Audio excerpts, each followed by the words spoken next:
Kasama natin ngayon si Joe Sadaliaga. Siya ho ang Vice President at Spokesperson ng Meralco. Joe, magandang umaga sa iyo. Hi, magandang umaga, Cesar, my friend. Magandang umaga sa ating mga tagapanood at tagapakinig. Salamat sa pagkakataon Joe, na makapagpaliwanag. Joe, nung nag-share ka sa FB mo, si Maisel Magdangal, alam mas higit kong naintindihan siya. Of course, narinig ko na yung mga paliwanag ng Meralco, paliwanag ninyo. Pero nung nag-post itong si Maisel Magdangal, yung mga nakikinig sa atin ngayon, yung mga nanonood sa YouTube, sa Facebook, yung mga nakikinig sa radyo at television ho natin, pwede niyong hanapin si Maisel Magdangal, no? Sapagkat binabasa ko yung post ni Maisel Magdangal, mas madaling intindihin, although ganito rin kayo magpapaliwanag. Kaya lang ulitin natin. Ulitin natin. Paulit-ulit na actually pinaliliwanag ninyo. May infomercial pa kayo nito. May mga digital content na kayo nito. Pero liwanagin natin. Kasi senior citizen pala. Yung senior citizen, yung lifeline. Ano nga uli ang proseso ng Meralco? Bakit ito ay kinokolekta ninyo at para kanino ito? Summarize ko lang, Cesar. Unang-una, siguro unahin ko yung medyo maraming mga netizens natin ng parang medyo upset sila dahil bakit daw meron itong tinatawag na lifeline rate discount. No? Ito yung napupunta sa mga beneficiaryo ng 4-piece program. Gusto ko lang linawin na mandated dito kasi sa ilalim ng batas, there is an enabling law na nakapaloob dito. At actually ito, matagal na ho yung pinapatupad years back, no? It has been implemented. Not only by Meralco, Cesar, but the whole industry, the various distribution utilities at itong mga electric co-ops. Now, ano ba ito? Nakapaloob sa lifeline rate discount ay yung mga mahihirap nating kababayan, yung mga miyembro ng 4P at yung mga may local social welfare development office certification, meron silang discount, no? Meron silang discount na sa kuryente nila, sa electricity bill nila. Under RA o Republic Act 11552, ito yung expanded lifeline rate law, yung mga low-income households, yung 0 to 50, Cesar, they have a discount of up to 100% in their bills. In the past, bago itong batas na ito, automatic, kung hindi lalampas sa 100 kilowatt hours yung konsumo, meron ka ng discount. But specifically, the law was enacted, itong bagong batas na to target sino lang ba talaga yung dapat makinabang dun sa lifeline rate. So kumonte yung beneficiaries nito. Kasi dati, for example, meron akong condo, pero walang tao kasi kung hindi ako lalampas ng 100 kilowatt hours, subsidized yun. Pero dahil sa bagong batas na ito, talagang tinarget lang sino lang yung qualified. So ito nga yung 4-piece at saka yung mga manual application naman, yung mga merong local social welfare development certification. So banggitin ko na rin, no? It does not stop there sa hanggang 50 kilowatt hours. 51 and above hanggang 100 kilowatt hours, basta huwag kang lalampas, may discount din po yan.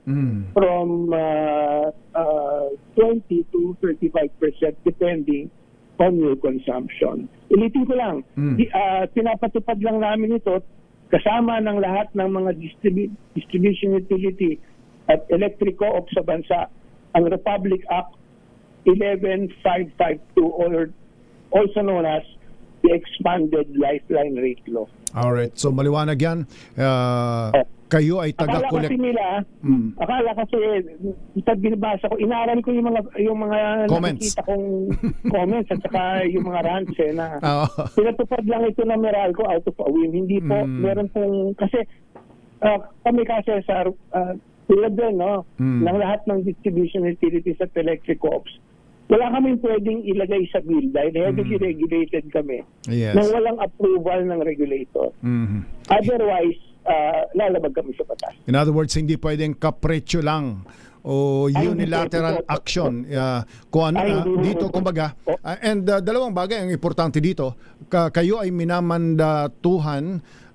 minamandahan ng batas na kolektahan ito at yung collection na ito ay hindi naman napupunta sa Meralco. Alright, so in other words, fair or not fair? Napupunta yan, napupunta yan sa mga kababayan nating mahihirap.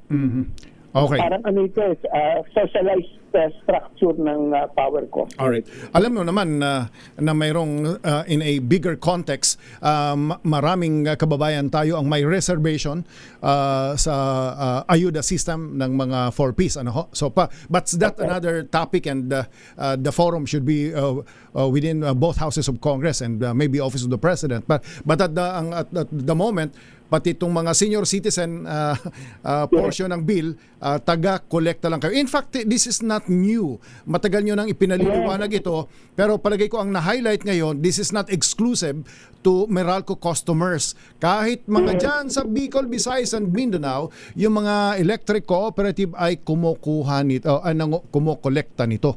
Alright, para sa pamahalaan. Kasi yung implementasyon ng batas kasi sa is nationwide.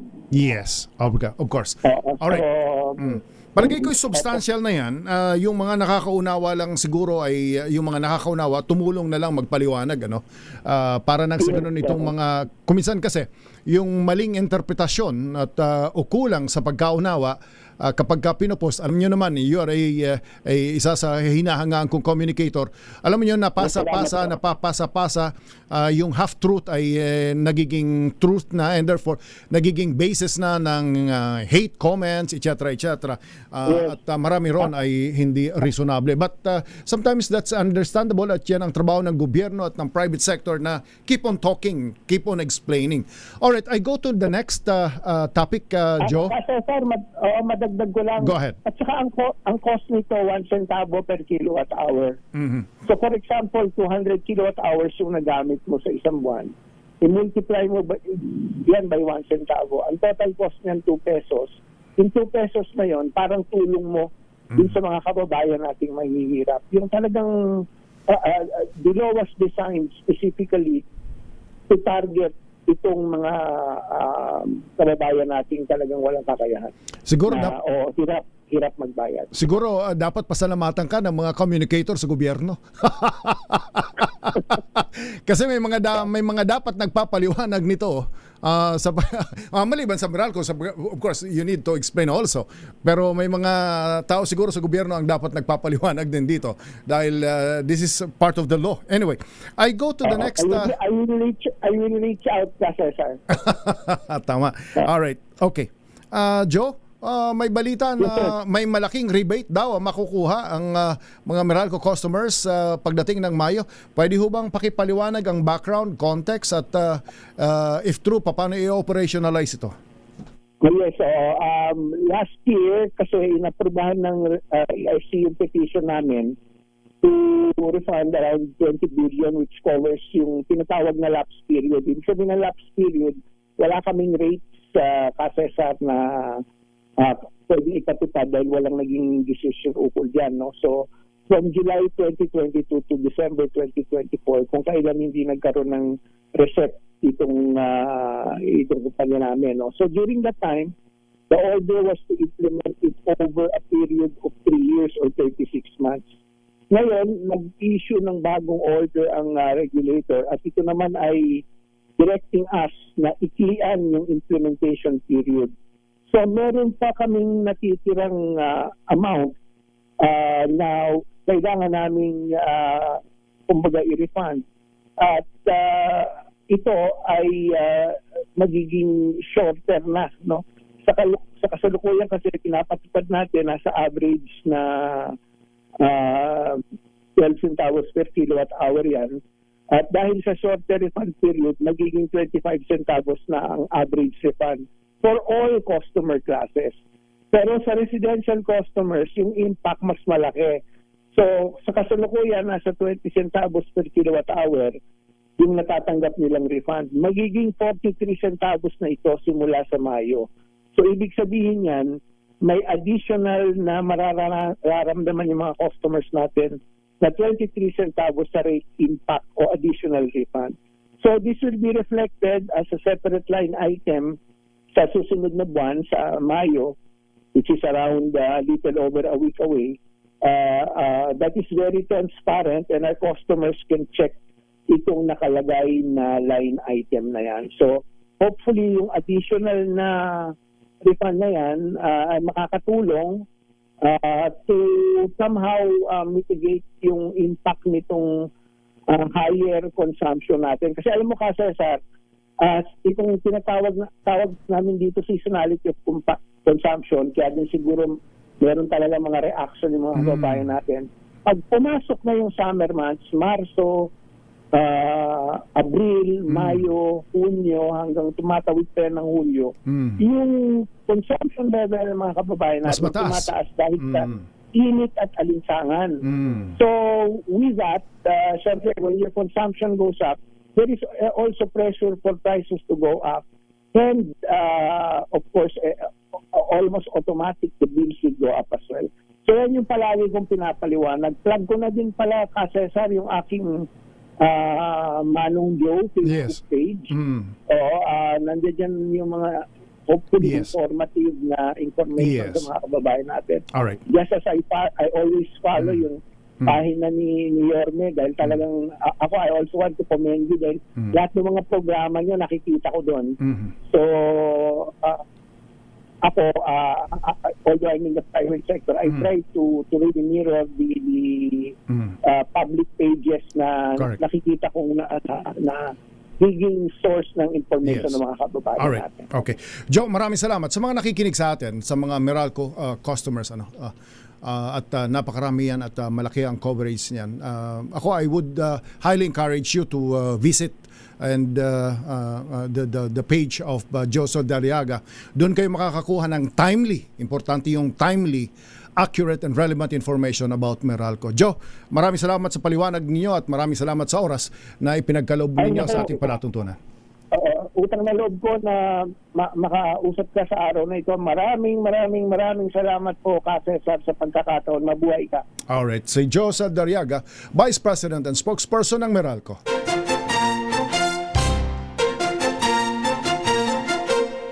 SOS Special on Saturday kasama si Cesar Chavez.